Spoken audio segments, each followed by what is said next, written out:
Perkenalkan, nama saya Nurbaiti, saya guru penggerak angkatan 9. Hari ini saya akan mencoba mewawancarai Ibu Dila, Kepala Sekolah TK Ladang Tenoh, yaitu tentang pengambilan keputusan dilema etika. Terima kasih Ibu Dila hari ini telah memberikan kesempatan kepada saya untuk mewawancarai Ibu. Boleh sedikit Ibu untuk memperkenalkan diri?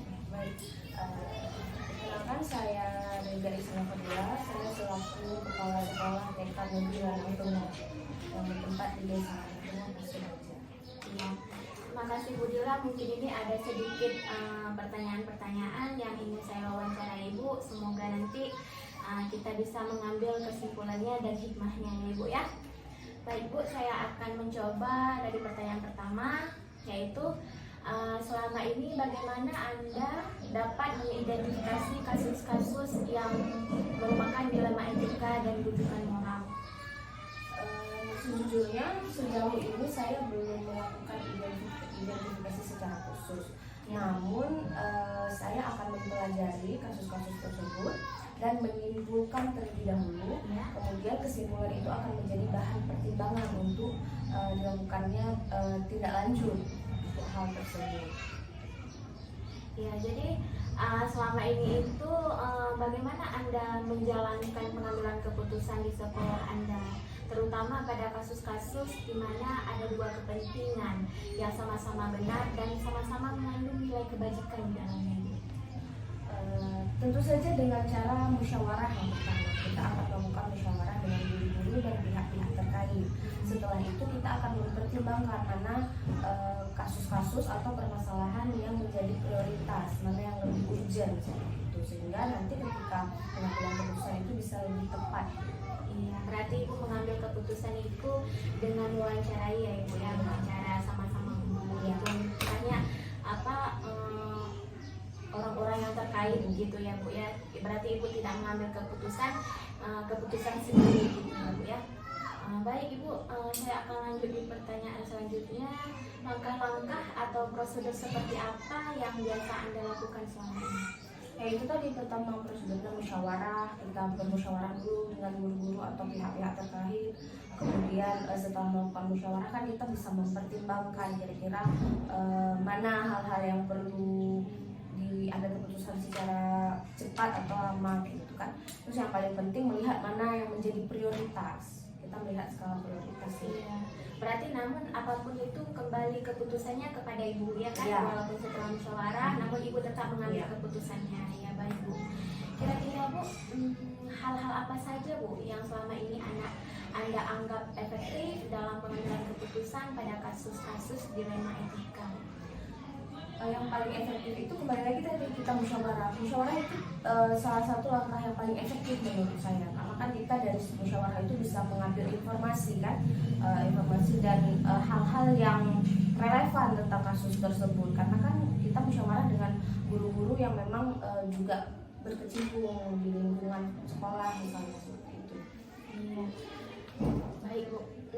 Berarti hal-hal apa saja yang selama ini merupakan tantangan dalam pengambilan keputusan pada kasus-kasus dilema etika? Mungkin Ibu ada merasa ada tantangannya seperti itu? Mungkin kalau tantangan sendiri itu misalnya pada saat kita musyawarah ini kan pasti ada pendapat yang berbeda-beda. Kemudian kita menyatukan kepala orang itu kan susah. Itu tantangannya. Apalagi kan saya baru muda gitu kan, jadi untuk menghadapi guru-guru senior ini agak susah kita. Cuman bisa diatasi. Kira-kira Bu, apakah Anda memiliki sebuah tata kala atau jadwal tertentu dalam sebuah penyelesaian kasus dilema etika? Apakah Anda langsung menyelesaikan di tempat atau memiliki sebuah jadwal yang menyelesaikannya? Bentuk atau prosedur seperti apa yang Anda jalankan? Kalau untuk jadwal sendiri mungkin tidak ada jadwal khusus, cuman kita melihat itulah urgenitasnya. Dia permasalahan ini apakah perlu kita ambil keputusannya secara cepat atau bisa kita pertimbangkan lagi. Kita lihat permasalahannya. Ya, berarti jika memang itu perlu keputusannya cepat, berarti langsung dijadwalkan gitu ya Bu ya, tidak ada jadwal yang harus gimana ya Bu ya. Oke Bu. Kira-kira Bu, adakah seseorang atau faktor-faktor apa yang selama ini mempermudah atau membantu Anda dalam pengambilan keputusan dalam kasus-kasus dilema itu? Kalau untuk pengambilan keputusan tentu saja rekan-rekan teman kerja ya, karena kan teman kerja ini bisa memberikan masukan-masukan juga kepada kita, jadi membayangkan kepada kita nanti keputusannya bagaimana. Namun berarti rekan kerja lah Bu yang membantu Ibu untuk misalnya ada saran-saran yang baik gitu ya Bu ya. Ya, baik Bu. Terus Bu, ini Bu pertanyaan yang terakhir, dari semua hal yang telah kita sampaikan, pembelajaran apa yang dapat Anda petik dari pengalaman Anda pengambilan keputusan dilema etika? Pembelajaran yang dapat saya petik itu adalah ketika kita mengambil keputusan, kita tidak bisa sendiri, harus melakukan musyawarah dengan rekan kerja, dengan pihak-pihak terkait, komite misalnya seperti itu, agar keputusan yang diambil nanti bisa tepat sasaran juga dan tidak merugikan pihak-pihak tertentu. Baik Bu, terima kasih Bu atas wawancara kita hari ini. Semoga ini bermanfaat untuk kita semua. Terus saya juga bisa mengambil pelajaran Bu dari pengalaman Ibu juga. Saya bisa mengambil pelajaran. Terima kasih Bu atas waktunya. Boleh saya tutup Ibu ya? Ya. Terima kasih, hari ini saya sudah melaksanakan sesi wawancara dengan Ibu Dila. Semoga ini bermanfaat untuk saya dan bisa saya ambil hikmahnya dari pengalaman Ibu Dila. Saya akhiri, Assalamualaikum warahmatullahi wabarakatuh.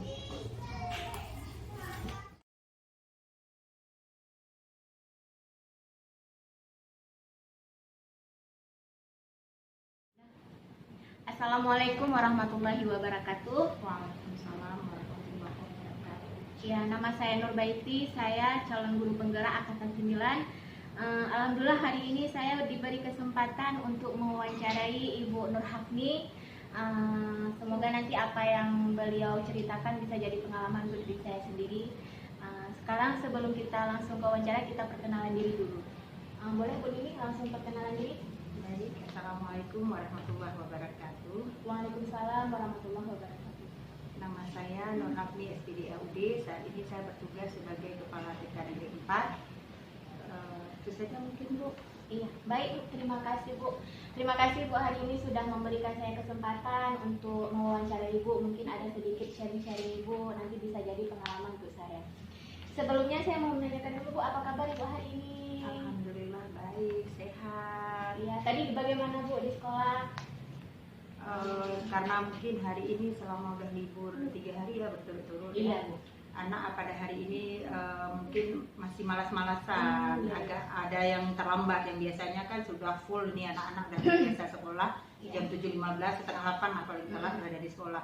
Ini kebetulan dari libur 4 hari kan kebiasaan dia di rumah kembali lagi ya, walaupun nggak semua sih. Ada misalnya ada sekitar 6 atau 7 anak yang masih terlambat sekolahnya, yang biasanya setengah 8 udah di sekolah, nih jam 8:05 masih baru diantar. Oh iya. Baik Bu, kita lanjut langsung ke wawancara. Boleh. Ya Bu, ini saya ada diberikan tugas, yaitu diberikan kesempatan untuk menanyakan beberapa kepala sekolah, bagaimana kepala sekolah itu menyikapi tentang pengambilan keputusan tentang dilema etika. Nah, di sini saya ingin menanyakan bagaimana Ibu di sekolah Ibu, apakah Ibu pernah mengalami atau mengalami tentang kasus-kasus dilema etika di sekolah Ibu? Pastinya banyak Bu ya yang menyangkut dengan etika guru. Cuman mungkin di sini saya mengambil salah satunya saja, misalnya yang sering dilakukan oleh guru, mungkin dia sendiri apakah dia mengerti atau tidak, bahkan kadang kita sudah membuat rapat bahwa kalau guru itu apapun yang dalam kegiatan proses belajar mengajar itu tanggung jawab kepala sekolah, karena kepala sekolah itu bertanggung jawab terhadap guru. Kadang di sini guru itu kalau minta izin, kalau keluar nggak minta izin itu sama kepala sekolah, Bahkan kadang ada guru misalnya besok dia nggak sekolah nih, hari ini nggak sekolah, nggak ada kabar. Jadi kita sebagai kepala sekolah bertanggung jawab untuk kelas tersebut. Ini bagaimana nih guru ini tidak sekolah, dan apakah dia sekolah atau terlambat, kadang-kadang tidak ada informasi. Sakit ataukah dia kecelakaan di jalan, tidak ada mengabari kita kepala sekolah. Kita sebagai kepala sekolah ini bahwa ini tanggung jawab kita. Kalau dia udah keluar dari rumah itu, terjadi apa-apa dia di jalan adalah tanggung jawab kita kepala sekolah. Nah, di sini kadang guru tidak merasa kalau nggak sekolah nggak masalah. Karena di sini lebih-lebih guru TK itu ada 2 dalam satu kelas. Sebenarnya satu guru tidak sekolah itu juga jadi masalah. Kenapa kalau nggak perlu guru 2, ngapain harus ada guru 2 dalam satu kelas? Nah, di sini kita melihat bahwa itu etika seorang guru. Sedangkan di rapat kita udah informasikan bahwa seandainya ibu nggak sekolah, apakah itu sakit atau izin, itu dikasih kabar. Kalau begitu juga saat guru keluar, ini kan kepala sekolah tidak mesti 24 jam itu harus ada di sekolah. Jam mengajar misalnya dari jam 8 sampai jam 11. Kan kepala sekolah nggak mesti harus ada di jam itu. Kadang-kadang kepala sekolah ada keperluan misalnya di luar atau ke dinas. Harusnya kalau dia mau keluar sekolah itu harus ada izin dulu kepala sekolah. Karena kalau terjadi kecelakaan di jalan itu harus tanggung jawab kepala sekolah. Kok apakah itu terjadi apa-apa di jalan yang dipanggil nanti kok bersangkut dengan hukum, kepala sekolah juga. Nah, di sini kadang banyak guru itu yang tidak memahami itu. Dia tidak meminta izin ke kepala sekolah. Nah, ini juga menjadi salah satu etika, malah itu menjadi fatal. Itu bagaimana hubungan dia dengan kepala sekolah, begitu juga hubungan dia dengan guru kelas tersebut. Karena kelas tersebut adalah tanggung jawab mereka berdua. Di sini adalah termasuk salah satu tanggung jawab guru. Guru itu adalah tanggung jawabnya dari jam 8 sampai jam 11 itu adalah di dalam proses belajar mengajar. Sedangkan proses dalam pekerjaan dia itu, kalau kami sekarang ini udah sampai dengan jam 2.45. Nah, di sini kan segala keperluan guru itu masih tanggung jawab kepala sekolah. Nah, menurut saya itu adalah salah satu etika.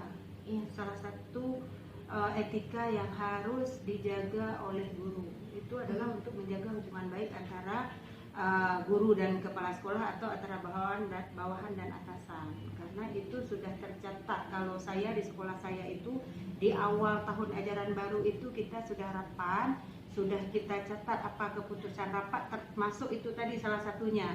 Kalau guru itu besoknya tidak sekolah, izin atau apa, sakit, itu harus ada pemberitahuan, tidak masih berupa surat. Boleh melalui, sekarang kan udah canggih Bu ya, semuanya HP guru udah menggunakan WA, boleh melalui WA, yang penting ada beritanya. Jadi kalau memang di situ butuh guru, jadi kepala sekolah bisa menyiapkan bahwa ada guru kelas lain mungkin yang bisa masuk ke situ, atau persiapan seperti apa yang harus disiapkan kalau memang gurunya mengajar satu orang di dalam kelas. Baik Ibu, merangkum sekali ya Bu ya tentang permasalahan yang Ibu alamin. Boleh saya simpulkan Bu, berarti boleh kita katakan bahwa guru ini seperti miscommunication dengan kepala sekolah. Jadi kurang komunikasi. Habis itu boleh kita bilang Bu, guru itu seperti tidak menghargainya kepala sekolah ya Bu ya, dan lupa akan tanggung jawab sama kedisiplinan, boleh dibilang seperti itu ya Bu ya. Iya. Baik Bu, jadi dari cerita yang Ibu utarakan tadi, kira-kira ada nggak satu guru yang memang sudah fatal melakukan itu Bu? Ada, dan kita sudah melakukan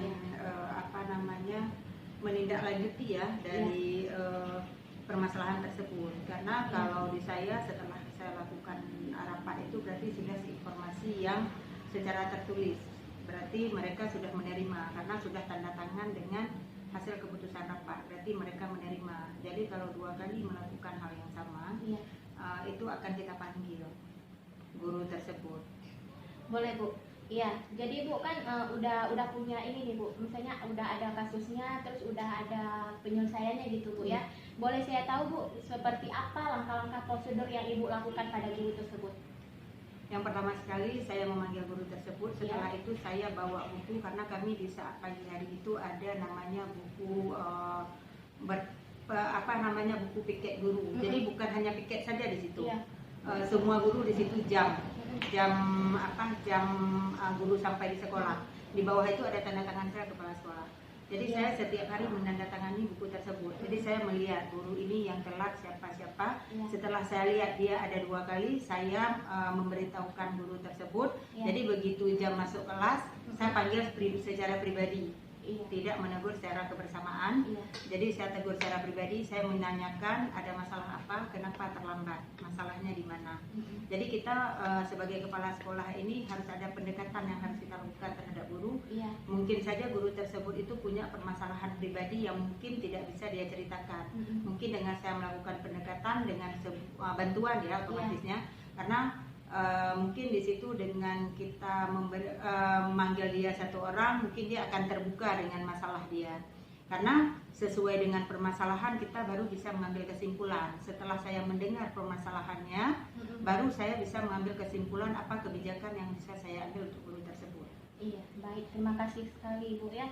Bagus sekali cara Ibu, langkah-langkah prosedur yang Ibu lakukan, yaitu Ibu tidak menegur guru tersebut langsung di depan umum ya Bu ya, di depan guru-guru lain tidak ya Bu ya. Berarti Ibu memanggil secara personal Ibu tuh, terus jadi ada komunikasi Ada Ibu komunikasi dengan dan dia juga membuat kesepakatan, dan Iya. kesepakatan itu dia yang menulis sendiri, dia yang menandatangani buku tersebut. Iya, berarti ada perjanjian lah Iya. seperti itu ya Bu ya.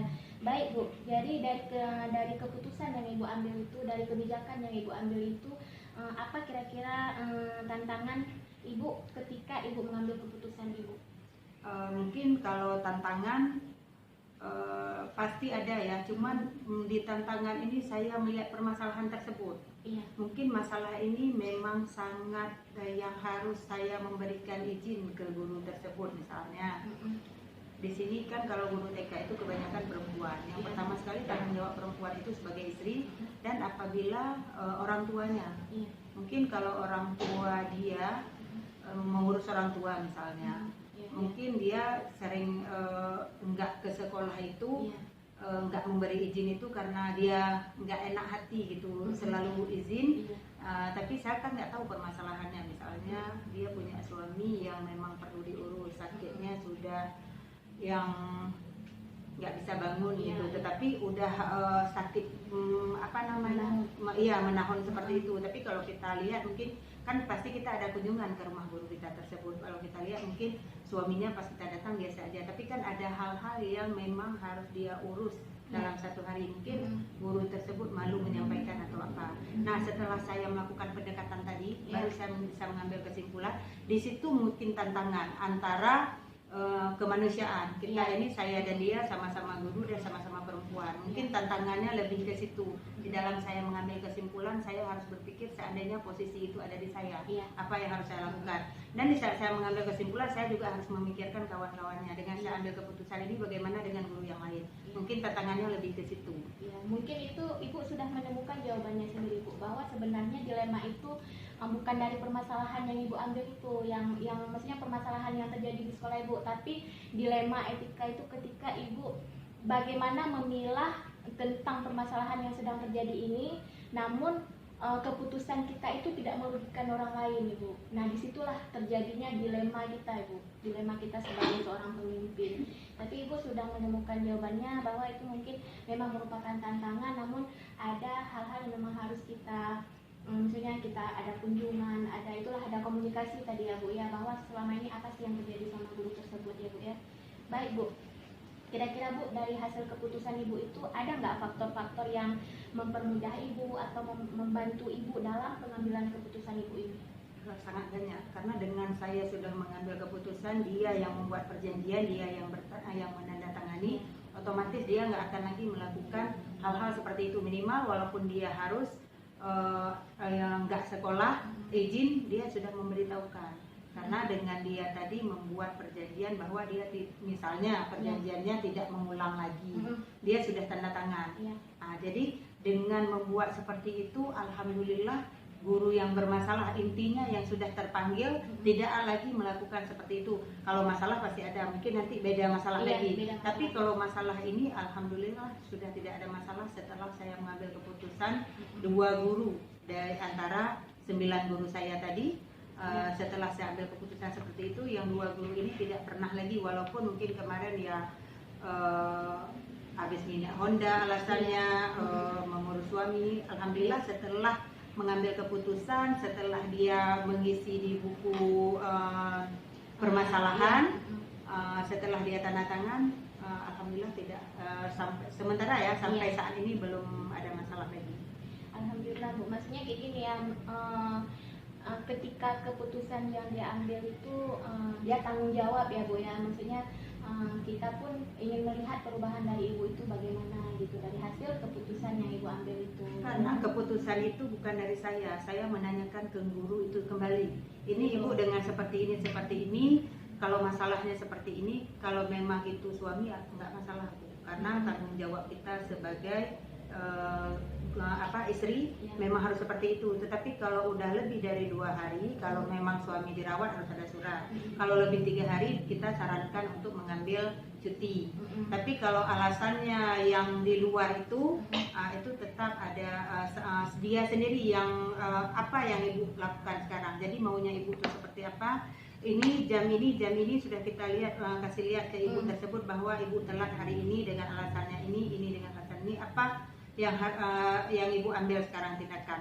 Ada permasalahan misalnya yang guru tadi satu dengan permasalahan suami atau orang tua, tapi ada permasalahan dengan yang hari ini habis bensin, besok bocor ban Honda. Jadi dengan itu kita suruh ambil kesimpulan dari dia sendiri. Ini Ibu sudah saya hitung segini dengan alasan bocor ban Honda, dengan ini hujan yang nggak ada mantel. Nah, dengan kesimpulan seperti ini kita juga bukan langsung, tapi kan kita memberi bimbingan bahwa di sini tanggung jawab Ibu itu setengah 8 sampai dengan jam 11 itu untuk anak. Tapi setelah itu minta izin nggak ada masalah.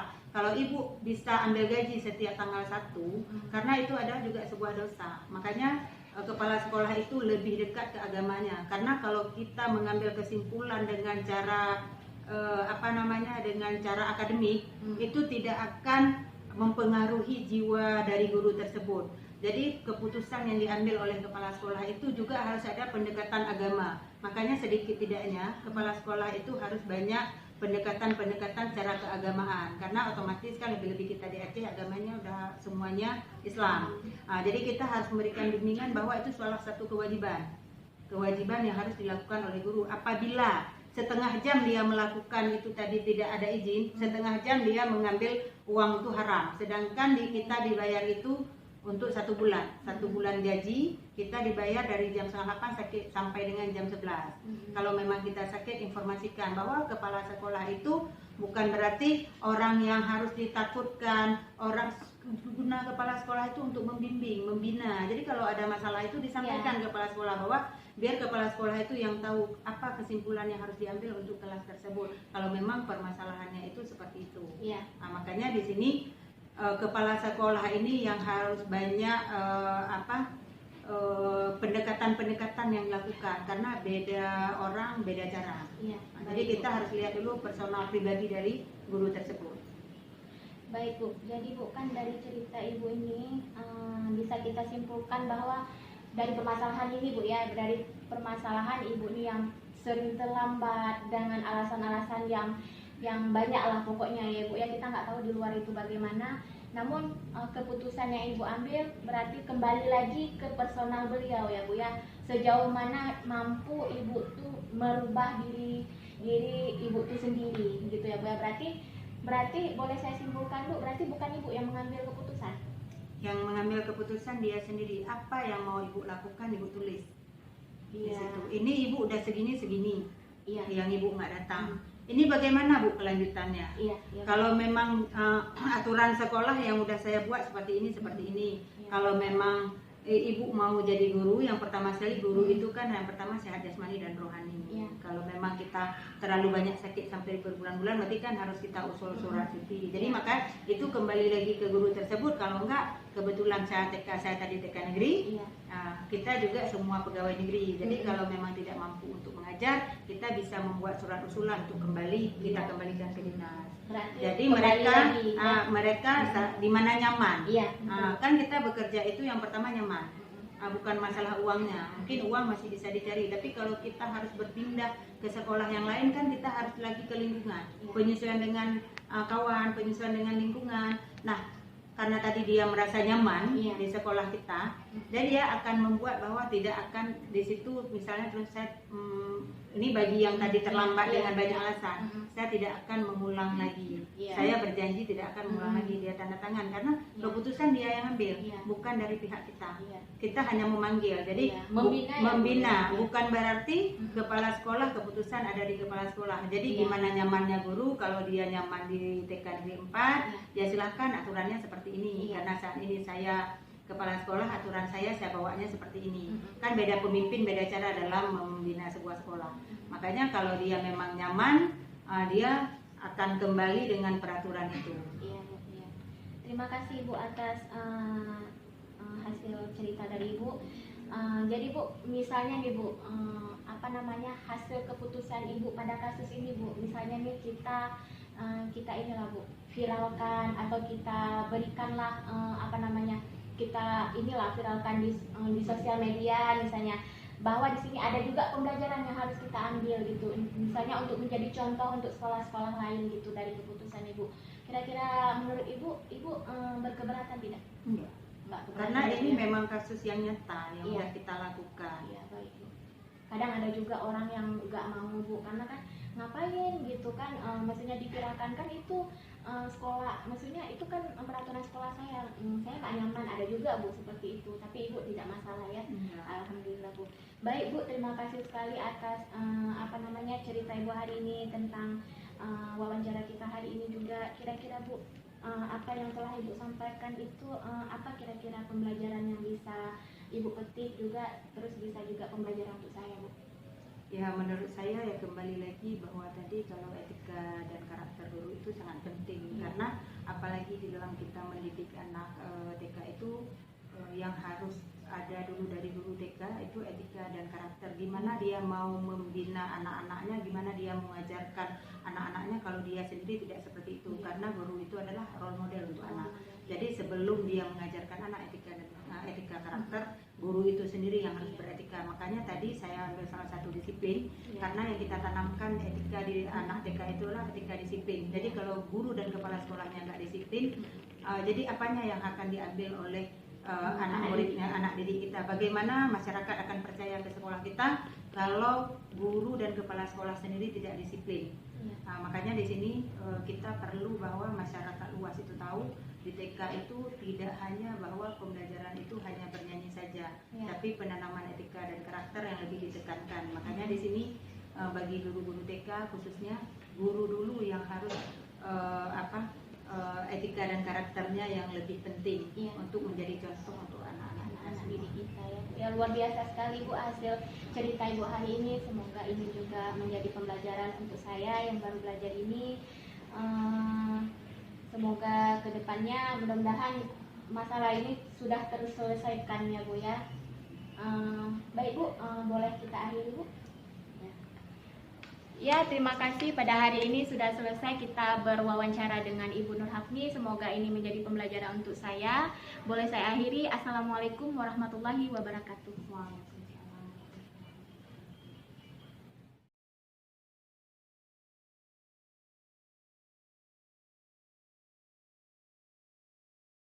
Assalamualaikum warahmatullahi wabarakatuh. Saya Nur Baiti, CTP Angkatan 9. Hari ini saya dikasih kesempatan untuk mewawancarai Kepala TK Cut Mutia. Mari kita langsung memperkenalkan diri dulu. Bu Cut, silakan Bu Cut untuk Baik, saya Cut Farah Andela SPD. Saya bertugas di TK Cut Mutia. Ya. Terima kasih Bu Cut, hari ini sudah diberikan saya kesempatan untuk sedikit mewawancarai tentang keseharian Ibu. Bagaimana Bu hari ini, kabarnya gimana? Alhamdulillah baik. Sehat ya Bu ya, alhamdulillah. Ya. Baik Bu, apa bisa kita lanjut langsung ke pertanyaannya? Baik, saya. Begini Bu Cut, ini ada sedikit pertanyaan tentang kasus-kasus dilema etika. Mungkin nanti Ibu boleh sharing dengan saya. Nanti saya juga ingin melihat bagaimana keputusan yang Ibu ambil. Oke Bu, pertanyaan pertama, selama ini apakah ada kasus-kasus yang merupakan dilema etika selama Ibu menjadi kepala sekolah? Pastinya ada. Pastinya ada ya Bu ya. Boleh sedikit Ibu ceritakan Bu, masalahnya seperti apa gitu? Ini dilema etikanya berkaitan tentang guru. Ya. Dia mengambil pinjaman online. Pinjaman online itu memang sudah dia alami masalah ini. Dia dialami sebelum guru tersebut masuk ke dalam TK Cimutia. Jadi masalah itu masih berlanjut. Emang dia guru baru, masih ketahuannya setelah selama 6 bulan guru tersebut mengajar di sini. Ketahuannya sama oleh orang tua murid. Oleh orang tua murid. Jadi sebelum guru tersebut mendaftar di sini, mendaftar bekerja ya Bu ya, Ibu tidak melihat dulu apa yang terjadi dia di sekolah lama gitu, kasus-kasusnya, atau apakah latar belakang Ibu ini bagus gitu, apakah Ibu tidak melihat itu? Sebelumnya ibu ini belum pernah mengajar. Beliau juga rekomendasi dari dosen kampus gitu. Jadi saya kan merekrut guru-guru baru, tamatan dari PAUD. Jadi latar belakangnya saya nggak tanya sampai ke urusan pribadi karena ini kan urusan pribadi. Jadi saya cuma tanya status pendidikannya seperti apa, rumahnya di mana, alamatnya di mana. Beliau juga bukan bertempatan di kota yang sama dengan sekolah. Mereka asalnya dari daerah. Oh gitu ya. Daerah lain.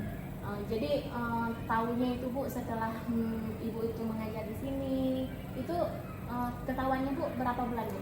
Sebenarnya ibu itu bekerjanya baik dengan anak dekat, dengan orang tua murid dekat. Bisa merangkul anak-anak bisa, juga. bisa karena dia masih guru-guru baru ya, masih fresh sekali dengan ilmu-ilmu barunya kan.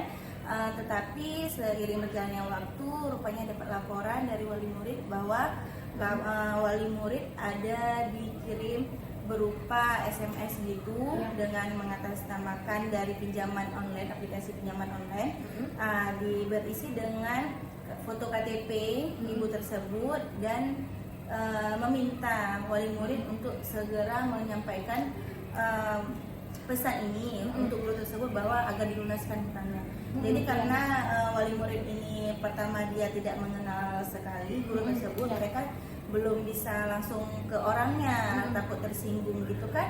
Jadi di setiap kelas itu satu kelas itu ada 2 guru yang bekerja. Jadi wali murid menyampaikan ke guru rekan kerjanya yang satu lagi. Karena guru yang satunya lagi juga kaget, nggak tahu kita, karena kan guru baru nih, kita kan nggak tahu. Jadi guru tersebut ini menyampaikan kepada saya bahwa masalah ini ada masalah ini dengan guru tersebut. Inilah yang menjadi kita dilema ya Bu ya. Sebagai kepala sekolah, kita harus tahu bagaimana guru tersebut ya Bu kan.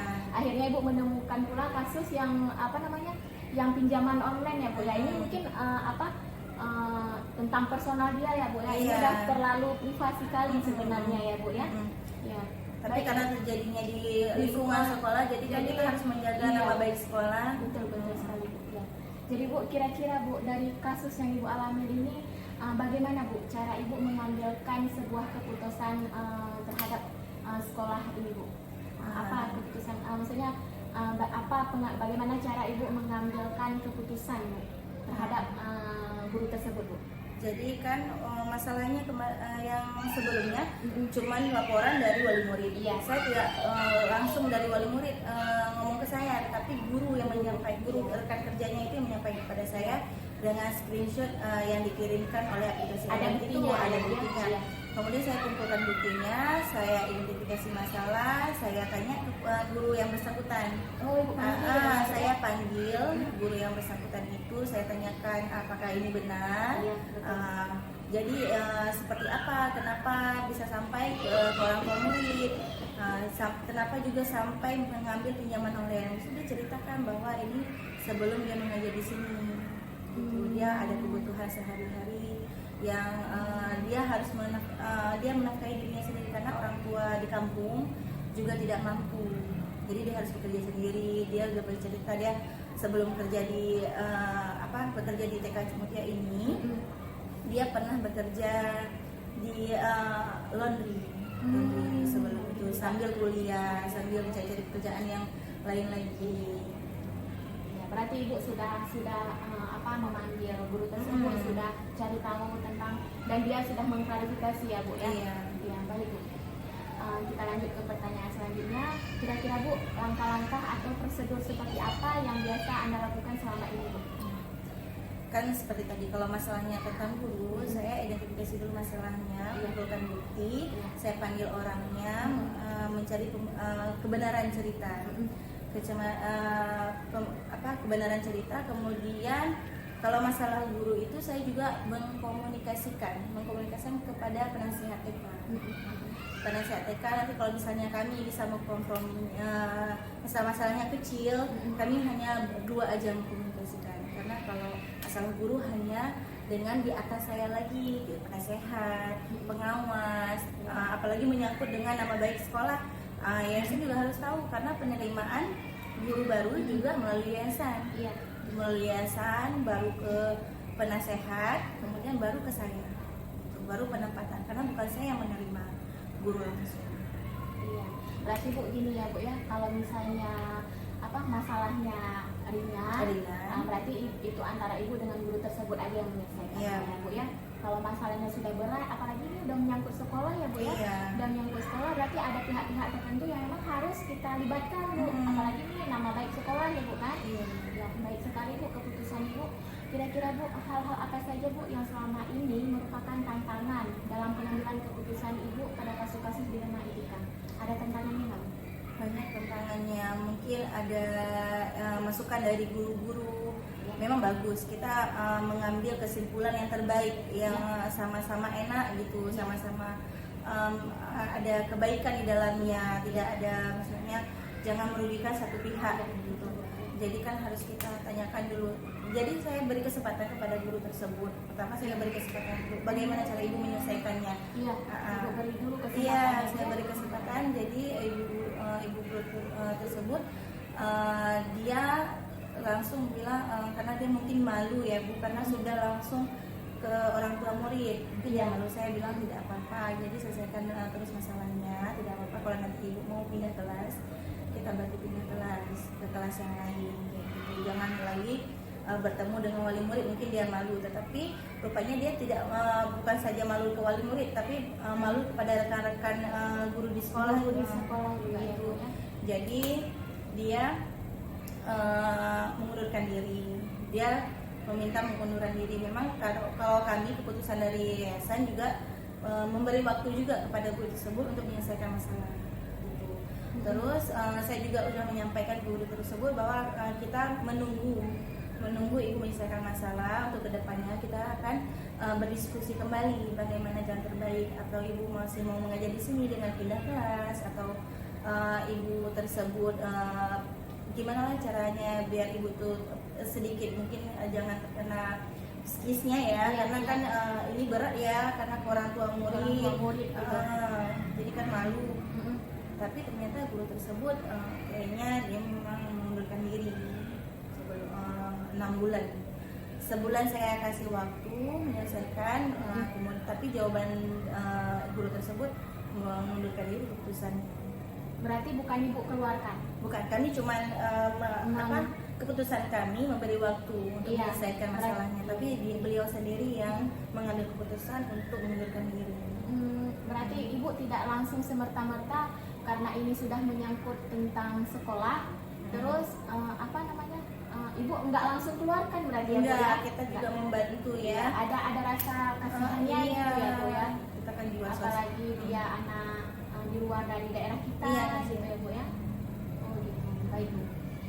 Berarti Bu, apakah ibu memiliki sebuah tata kala atau jadwal? Ini kita kembali lagi Bu pada kasus tadi ya Bu ya. Apakah ibu ada memiliki sebuah tata kala atau jadwal tertentu nih Bu dalam menyelesaikan kasus di rumah etika? Seperti tadi saya ada bilang bahwa kalau dari yayasan itu memberi kesempatan sebulan gitu untuk ibu itu menyelesaikannya masalah tersebut. Tapi kalau misalnya masalahnya kecil, masalahnya tidak besar, saya cuma mengambil keputusan langsung di hari tersebut. Tapi kalau masalahnya besar menyangkut nama sekolah, itu saya kan harus komunikasikan ke penasehat, pengawas, dan yayasan. Jadi setelah saya bertemu dengan beberapa yang saya sebutkan tadi, saya ambil kesimpulan, baru saya beritahukan kepada yang bersangkutan. Mungkin nggak langsung di hari itu tersebut, Baik. berjarak waktu. Boleh. Berarti boleh saya simpulkan Bu, berarti kasus guru tersebut nih berarti Ibu sudah mengatur jadwalnya, ini udah bukan antara Ibu dengan guru tersebut, berarti Ibu sudah menentukan jadwalnya, ini kasus sudah sampai ke pengawas sekolah, terus ke penasihat sekolah, terus ke siapa lagi Bu? Ke yayasan. Ke yayasan. Berarti sebenarnya kasusnya udah ke sana ya Bu ya? Iya. Namun dari pihak-pihak yang sudah Ibu bertemu masih juga belum mengeluarkan guru tersebut ya Bu ya? Iya, masih berarti belum. masih kita beri kesempatan Iya. untuk dia memperbaiki dulu masalah dia. Luar biasa sekali Bu, ini keputusan yang memang sangat berat sebenarnya ya. Kalau kita bilang secara peraturan itu memang udah harus keluar ya Bu ya. Kalau kita nggak ada lagi rasa manusia, mungkin kita, kamu sudah menjelekkan sekolah saya, baiknya kamu keluar aja. Nggak seperti itu Bu ya. Ibu masih juga beri kesempatan walaupun keputusan dia ambil sendiri untuk keluar gitu ya Bu ya. Baik Bu. Kira-kira Bu, adakah seseorang Bu atau faktor yang selama ini mempermudah atau membantu Anda dalam pengambilan keputusan pada kasus dilema etika? Banyak Bu. Selain dari guru-guru, sebenarnya kalau masalah tentang guru, itu kita tidak perlu mengkomunikasikan dengan guru lagi yang lain gitu. Karena biar jangan merembet kemana-mana. Kalau masalah anak itu baru kita mengkomunikasikan dengan guru, baru ke penasehat gitu, tentang permasalahan anak. Tapi kalau permasalahan guru kita selesaikan mencari kebijakan, kebijakan yang terbaik gitu, kita ambil yang terbaik itu. Jadi ada beberapa pemahaman gitu. Lalu kita ambil dari, emang guru ada masukan seperti misalnya ada beberapa masukan. Kita dengar aja dulu, kita tampung aja dulu, kemudian kita tanya juga kebijakan dari penasihat TK, tanya juga kepada pengawas, tanya juga kepada yayasan, karena yayasan juga perlu tahu sama masalah guru tersebut. Karena kita tidak langsung, saya sebagai pemimpin TK Cumuti juga tidak bisa langsung untuk mengeluarkan atau menerima guru. Iya Bu, ya, betul sekali Bu. Kira-kira nih Bu, dari kesimpulan Ibu nih, dari keputusan yang Ibu ambil, kebijakan yang Ibu ambil dari kebijakan kasus-kasus yang Ibu ambil ini, kira-kira Bu, jika keputusan Ibu kita publikasikan misalnya di media sosial atau di di media sosial atau di lingkungan sekolah lain gitu, bagaimana nih Bu? Ibu boleh tidak? Boleh saja, karena ini kan juga menyangkut dengan pribadi kita sendiri ya. Untuk perbaikan bukan untuk orang lain saja, tapi perbaikan untuk diri kita sendiri. Permasalahan ini bukan hanya di orang tersebut aja, mungkin di tempat lain juga ada seperti ini. Mudah-mudahan bisa terselesaikan dengan baik. Berarti tidak masalah Bu ya, jika dipublikasi tidak masalah Bu. Baik Bu, terima kasih sekali atas cerita Ibu hari ini, atas sharing Ibu. Mudah-mudahan ini juga menjadi pembelajaran untuk saya Bu, untuk kedepannya ya Bu ya. Baik Bu, dari yang setelah Ibu sampaikan ini, kira-kira Bu ada pembelajaran nggak yang kira-kira bisa Ibu bisa Ibu petik dari cerita Ibu tadi? Ada nggak pembelajaran yang kira-kira bisa Ibu petik? Jadi kita tidak hanya melihat seorang itu dari luarnya saja, tapi kita harus melihatnya juga dari dalam. Tidak semua yang dia lakukan itu untuk kepentingannya dia sendiri, juga mungkin di dalamnya ada kepentingan yang lainnya juga. Kemudian mungkin ada masalah yang kita tidak bisa masuk ke dalamnya, misalnya kayak seperti itu. Ya, itu kan masalah pribadi dia, personal dia. Mungkin memang seharusnya kita tidak ikut campur dalam personal dia, tapi karena ini sudah menyangkut, sudah membawa nama lembaga, makanya kita harus ambil satu kebijakan untuk kepentingan sekolah, juga kepentingan guru itu tersebut. Kita ambil keputusan yang terbaik yang memang tidak merugikan siapapun ya Bu ya. Dan kita juga memberikan kesempatan kepada orang untuk perubahan Bu ya. Terima kasih sekali Bu atas penjelasan Ibu pada hari ini. Semoga ini menjadi pembelajaran untuk saya. Boleh Ya, terima kasih pada hari ini saya sudah mewawancarai Ibu Cut Farandela. Semoga ini bisa jadi pembelajaran baik itu untuk Ibu Cut dan juga baik untuk saya. Saya akhiri, Assalamualaikum warahmatullahi wabarakatuh.